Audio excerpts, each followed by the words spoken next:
Hi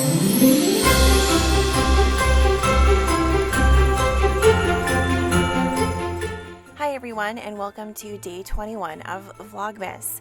We are almost there, and we're 3 weeks in. I actually asked Scott the other night if he thought I would do this thing and finish it, and he was like, LOL, no.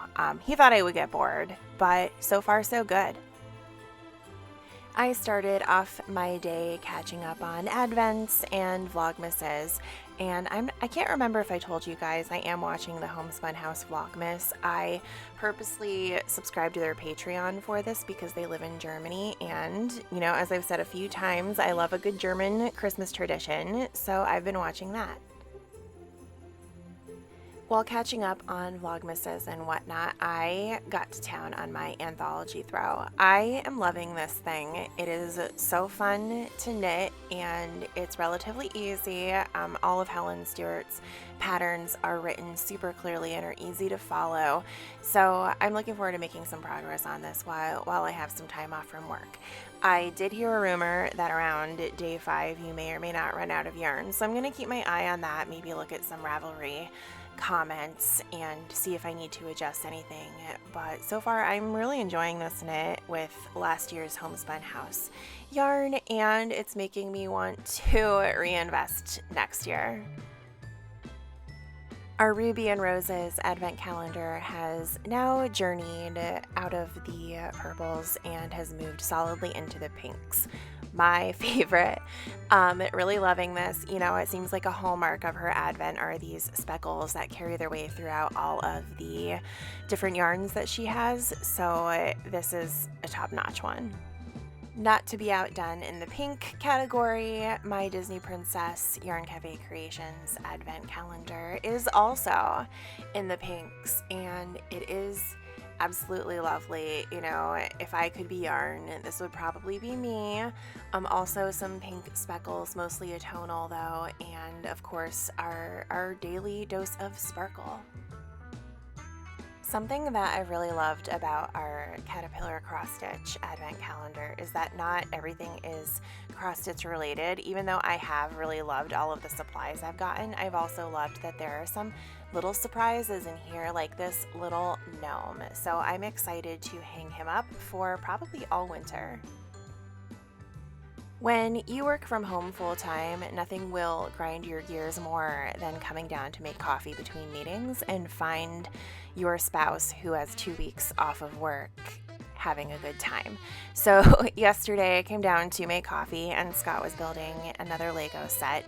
I had told him that he needed this birthday set done by his actual birthday, which is this coming Friday, and he listened. You know, I'm sure he was very upset about it, but he finished this cake. It is really cute, so we're gonna have it out as a decoration at his party, and honestly I kind of love it, and I'm really glad that I got this for him because I would want it.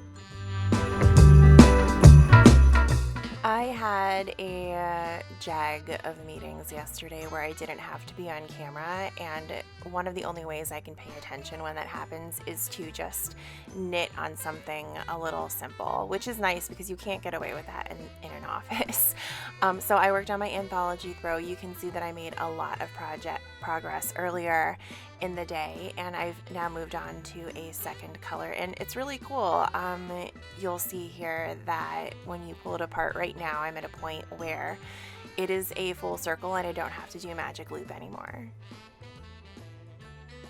Okay, so we are back to our cookie making extravaganza, and look, this time I'm using flour, secret ingredient.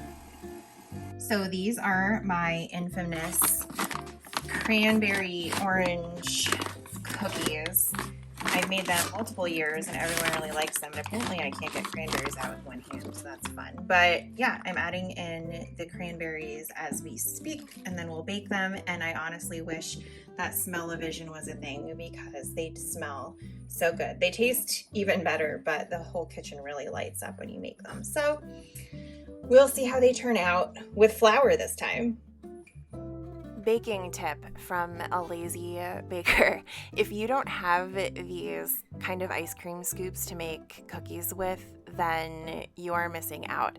One of the things that always drove me bananas is, you know, uneven cookies, spending way too much time trying to get the dough to unstick from your spoon, which the type of cookies that I make tend to be a little on the stickier side, so it just made Christmas cookies almost unbearable.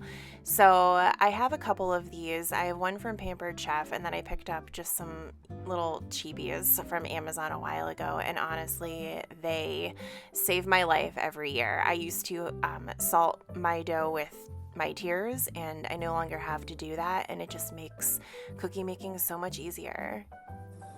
I want cookies. Trixie want cookies. Aww. Here's the first batch cooling off. They look amazing. There's some icing that needs to go on top, but we'll get to that once they're cool. Scott just made dinner, so we're gonna take a hot minute to enjoy that.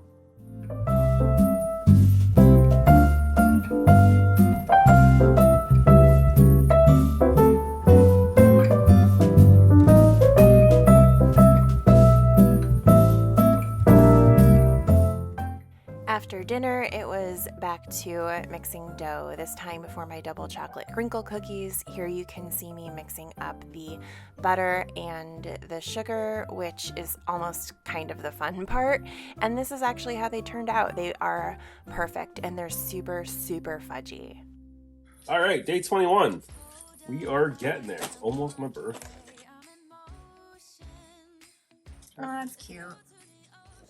I like that. That's actually Christmassy compared to the other stuff we've been getting lately. Well, the campfire and the outdoor chess set. Yeah. And the scarecrow. And the rocking horse. Well, I guess a rocking horse would be Christmassy. Yeah. All right, day 21, beer 21. We have a contemporary strata by Coastal Island. All right, so my cookie timer went off and I got nothing.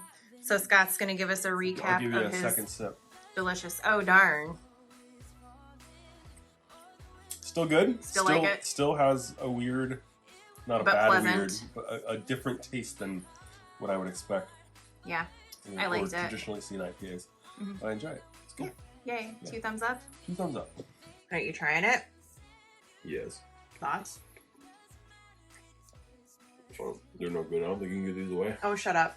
And now I have to find an ugly one of these to eat. All right.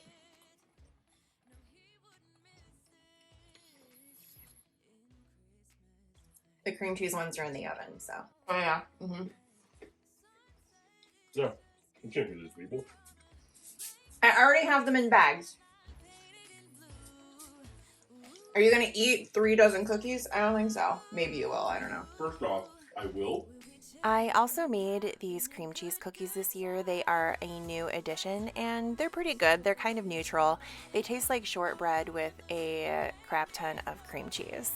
It will always be Christmas in my heart, but this year I wanna hang out with my friends and family, making angels in the sand.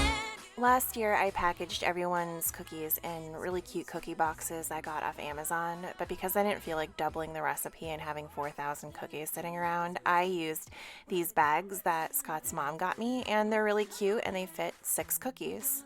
After what I would consider a productive day, I finally got my cookies done. It was time for my daily tea advent from David's Tea, and I gotta say, this one was not super great. I'm really learning what I like and don't like with these novelty teas, and this one was peanut butter brownie, which sounds like it should be good, and I'm sure there are people who really like this, but for me, there's something weird, I guess, about like baked goods translating into coffee flavors. I just thus far have not been a fan.